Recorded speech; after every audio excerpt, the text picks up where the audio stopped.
Cette semaine, on s'attaque à un thème un petit peu particulier, la réflexion en termes de valeurs. De quoi je veux parler, quel impact sur la reconquête amoureuse. Eh ben, on voit ça tous ensemble et ça commence juste après le générique.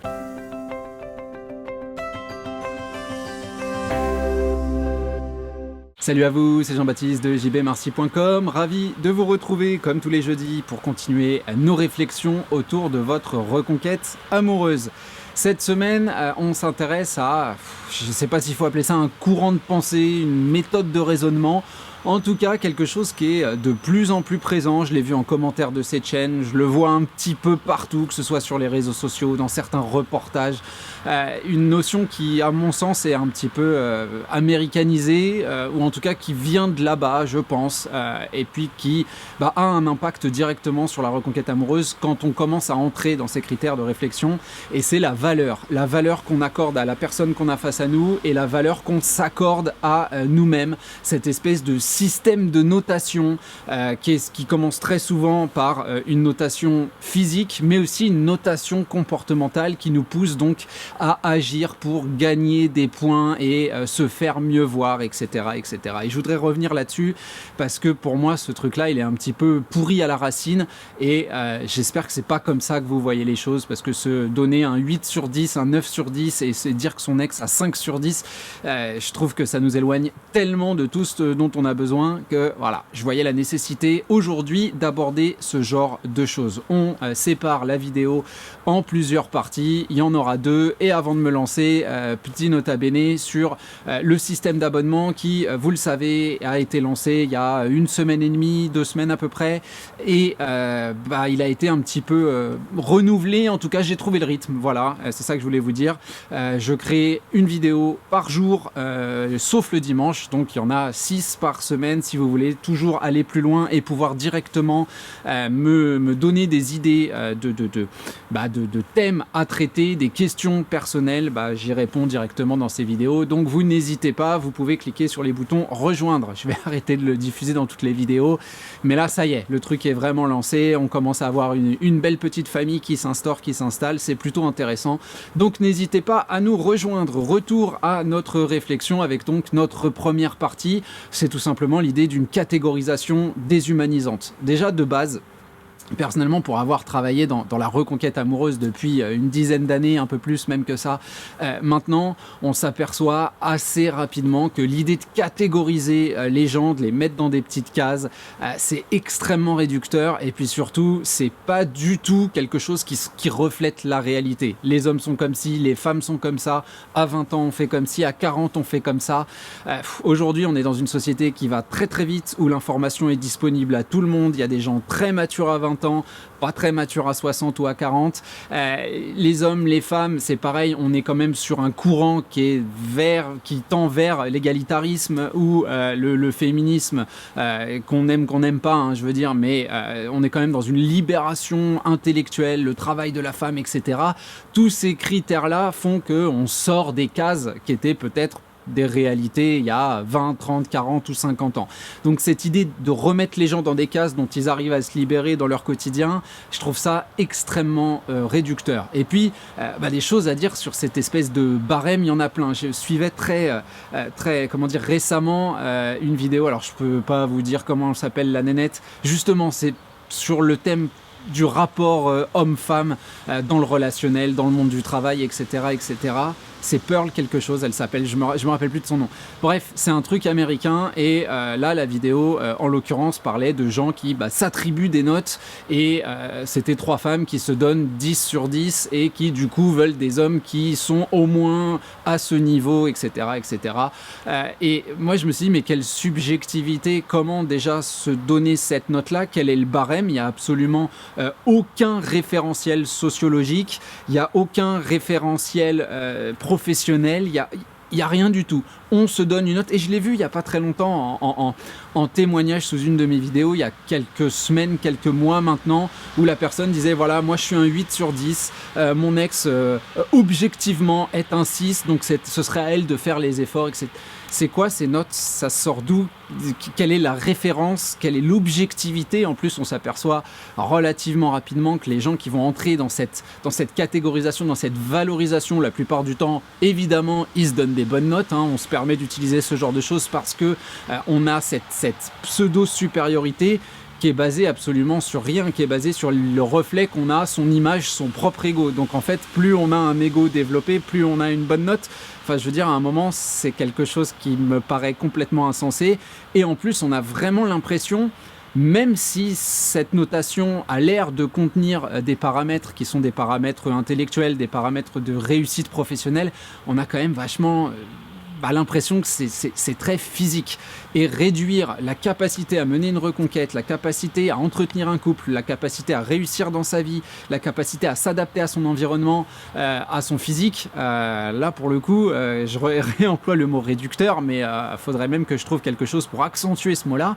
C'est juste complètement idiot. Donc on est dans quelque chose qui laisse la psychologie, qui laisse l'interaction, qui laisse la communication, qui laisse l'évolution, qui laisse l'humain complètement de côté. Donc j'avoue ne absolument pas comprendre et encore moins embrasser cette idée de donner des notes, cette idée de catégoriser les gens quand on sait très bien que que l'évolution relationnelle, sociale, l'intelligence émotionnelle, tout ça, c'est des choses qui se travaillent au quotidien et qui sont le fruit de nos expériences. Donc, donner des notes, avoir un barème qui est totalement subjectif pour juger l'autre, bien évidemment, et ce sera la suite de la réflexion, ça va avoir un impact sur votre rapport avec la personne que vous avez face à vous, mais c'est quelque chose qui est complètement dénué de tout sens, de toute pertinence. Ça réduirait finalement l'amour à une question chiffrée, à une question de mérite. Et je sais que ce point-là, il est discutable pour beaucoup de gens. On pense que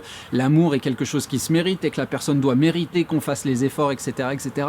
Je suis pas nécessairement d'accord. Pour moi, c'est plus une question d'alchimie, c'est plus une question d'effort. Le problème, c'est que le mérite ne se calcule pas en effort. C'est pas nécessairement les gens qui font le plus d'efforts qui ont le plus de mérite. Parce que si tu fais n'importe quoi, d'abord, si tes efforts, tu les pédales dans la semoule, est-ce que tu mérites plus quelque chose que quelqu'un qui les fait de manière plus pertinente, plus rationnelle? Il y a énormément de questions qui se posent, et puis on sait que l'amour, c'est quelque chose justement qui n'est pas logique, qui est plutôt psychologique, qui est de l'ordre du ressenti, sur lesquels on va avoir énormément de difficultés à mettre des mots, et les réflexions autour du ressenti, autour de l'amour, autour de sa reconquête amoureuse, vont en plus dépendre de la construction individuelle qui va elle-même dépendre de absolument tout ce qu'on vit, de nos expériences, de notre cadre social, de la manière dont on a vécu toute notre vie, de notre éducation, de l'endroit où on est né, etc., etc., etc.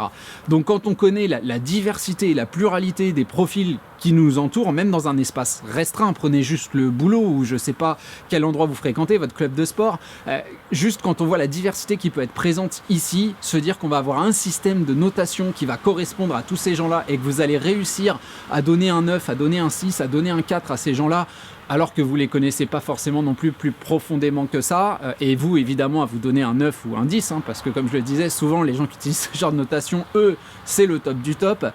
On est dans une subjectivité qui est presque abominable. Et en plus, on est dans cette logique que ces cases-là, cette définition personnelle-là, elle permet uniquement un mouvement qui est vertical. Du coup, on ne prend absolument pas en compte l'horizontalité, on ne prend pas en compte le fait qu'on puisse se perfectionner dans un domaine, on puisse élargir une base de connaissances. Non, il faut juste un amas de choses qui rentrent dans l'ordre de la démonstration.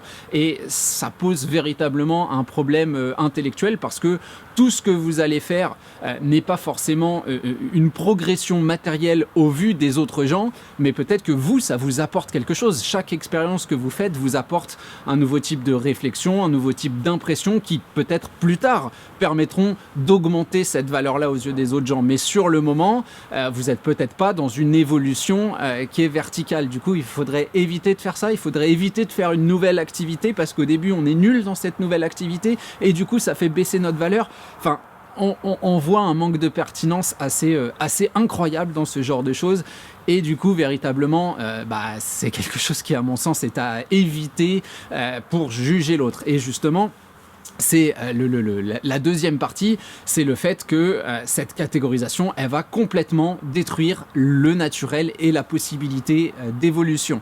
On va être dans cette idée, du coup, si on est sur l'idée de valeur, Une rupture amoureuse voudrait dire que j'ai perdu de la valeur vis-à-vis de mon ex. Donc je dois regagner de la valeur, je dois repasser au-dessus de la moyenne, au-dessus de 7, de 8. Je ne sais pas quelle note il faut avoir pour plaire à l'autre.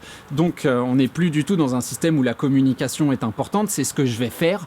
Et ce que je vais faire, et ce que je vais gagner en démonstration, ça relève tout simplement de la manipulation. On ne fait plus rien pour nous, on fait par rapport à un barème subjectif et imaginaire, on fait par rapport au regard de l'autre, donc on est complètement dans l'abandon. Je vois que la lumière est en train de noircir, j'espère que ce sera pas trop ennuyant, il fait sombre tout à coup, je suis désolé, mais on est dans cette idée où tout à coup, on abandonne l'effort pour soi, on abandonne le développement personnel au profit de quelque chose qui donc doit plaire au plus grand nombre, au profit d'un nombre de points, au profit d'une espèce de valorisation au mérite, et on est dans l'abandon total de ce qu'est pour moi la reconquête amoureuse, qui est la reconquête de soi avant d'être la reconquête de l'autre. Donc finalement, moi, ce type de réflexion, je le vois comme quelque chose d'extrêmement archaïque, extrêmement réducteur, comme je le disais.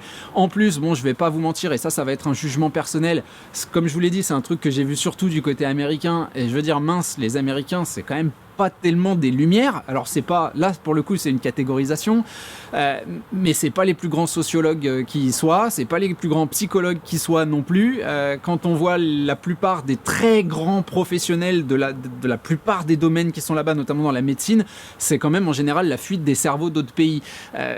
Et on est en plus dans un truc où on est dans l'excessif dans tous les domaines. On est dans la recherche d'efficience, et j'entends que ça correspond tout à fait à leur système économique et à leur vision d'être le meilleur, etc., et qu'il faut des notations.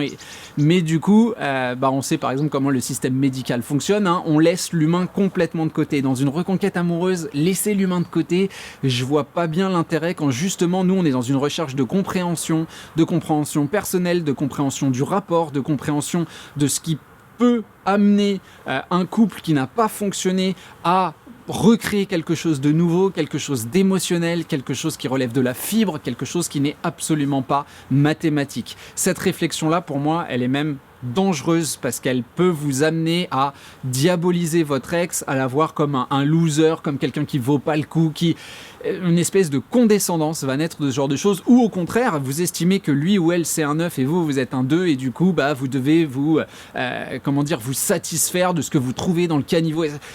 Et du coup, vous jugez les gens à qui vous donnez 2 également, et ils n'ont rien demandé, comme des gens qu'on trouve dans le caniveau. Donc on voit qu'on est dans quelque chose qui finalement est extrêmement néfaste, et intellectuellement et psychologiquement. Et par pitié, sortez de ce genre de raisonnement. Voilà, j'essaye de faire relativement court aujourd'hui. Comme d'habitude, vous n'hésitez pas à soutenir la chaîne, à vous abonner, à donc rejoindre le programme des abonnés. Et puis, il me reste tout simplement à vous abandonner là pour aujourd'hui. On se retrouve la semaine prochaine pour un prochain contenu. Salut à vous!